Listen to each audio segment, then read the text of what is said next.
Assalamualaikum warahmatullahi wabarakatuh. Saya Ibrahim dari 1246. Sini saya akan melakukan tugas sejarah, yaitu saya akan mengangkat kenapa tahun 536 Masehi itu menjadi tahun terkelam di dunia. Sepanjang tahun 536 Masehi, dunia dilanda musim dingin yang sangat panjang, dijuluki sebagai tahun ke-8. Pada tahun ini, suhu di bumi turun drastis dan matahari diredupkan oleh kabut besar yang menghalangi sinarnya mengenai bumi selama 24 jam selama 18 bulan. Bencana iklim ini memengaruhi Eropa, Timur Tengah, bahkan sebagian Asia hingga dekade berikutnya.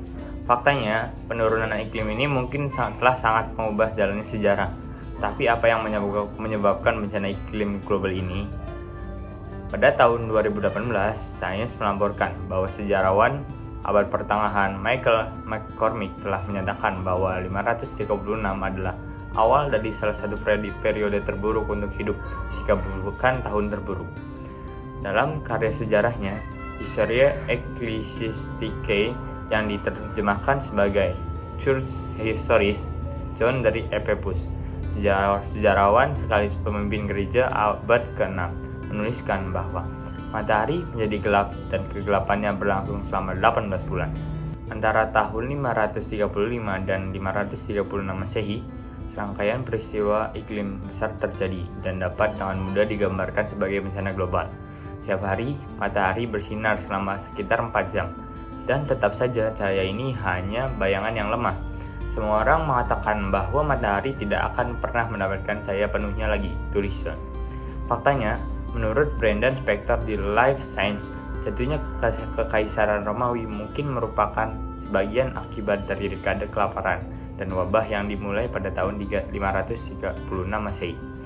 Penurunan suhu sebenarnya merupakan awal dari dekade terdingin yang pernah dialami selama 2000 tahun terakhir. Suhu rendah ini yang turun hingga 1,5 derajat Celcius di musim panas misalnya, menyebabkan gagal panen dan kelaparan yang tercatat di seluruh dunia.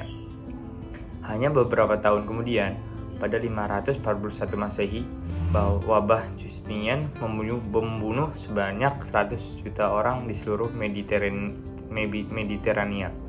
Waktu yang mengerikan untuk hidup. John dari Ephesus bukan satu-satunya penulis yang menyebutkan bahwa bencana iklim ini.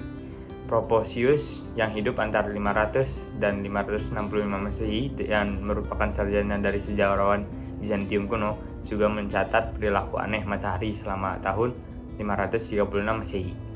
Percaya fenomena itu merupakan pertanda buruk yang meramalkan peristiwa yang akan datang. Procopius mengatakan dan terjadi selama tahun ini bahwa sebuah pertanda yang paling menakutkan terjadi karena matahari memancarkan cahayanya tanpa kecerahan seperti bulan sepanjang tahun ini dan tampak sangat seperti matahari dalam gerhana karena pancaran sinarnya tidak jelas. Dikutip dari Ancient Origins, referensi lain untuk bencana iklim tahun 536 berasal dari penulis abad ke-6, Zacharias dari Mytilene, yang menulis sebuah kronik yang berisi bagian yang mengacu pada matahari gelap antara tahun 535 dan 536 Masehi. Ketiga kutipan ini hanyalah contoh representatif dari banyak catatan dari seluruh dunia yang ditulis pada era yang bersangkutan. Dalam semua kasus, matahari digambarkan semakin redup dan kehilangan cahayanya. Banyak juga yang menggambarkan memiliki warna kebiruan. Efeknya, ketidakcerahan semacam ini juga terjadi pada bulan. Bulan jadi terlihat tidak cerah lagi. Pengurangan cahaya yang mengakibatkan pengurangan panas di planet ini. Kurangnya hujan dan musim dingin yang sangat panjang mengakibatkan gagal panen dan burung serta satwa liar lainnya musnah. Seperti yang dituliskan oleh Zacharias Salim dari Mytilene. Kelaparan dan wabah penyakit melanda banyak daerah dan ada banyak kematian. Di Tiongkok dan Jepang, peristiwa ini juga direkam dengan sangat detail dengan langkahnya air, terjadi kekeringan besar dan banyak kematian yang terjadi akibatnya. Ratusan ribu mil persegi sawah menjadi tidak subur. Kronik Beishi, sejarah resmi dinasti utara, menyebutkan bahwa di provinsi Xi'an, 80% dari populasi meninggal dan selamat memakan mayat untuk bertahan hidup. Tahun kejadian itu adalah 536 Masehi. Peristiwa bencana juga melanda Korea, Amerika, Eropa, Afrika, dan Australia. Meski catatan tertulis untuk peristiwa itu tidak ditemukan di semua negara, data arkeolog dan geologi mengungkapkan bukti perubahan iklim. Studi yang dilakukan pada batang pohon, misalnya, menunjukkan bahwa tahun 536 Masehi adalah tahun yang terdingin dalam 1500 tahun. Pertanyaan penting dalam semua ini adalah mengapa hal itu terjadi? Meskipun tidak ada jawaban yang pasti untuk bencana iklim pada tahun 536 Masehi, satu teori kuat yang dikemukakan bahwa letusan gunung berapi raksasa. Karena debu yang terlempar ke atmosfer bisa saja menyebabkan pereduban cahaya. Salah satu gunung kandidatnya adalah Krakatau, yang terletak di antara Pulau Jawa dan Sumatera di Indonesia.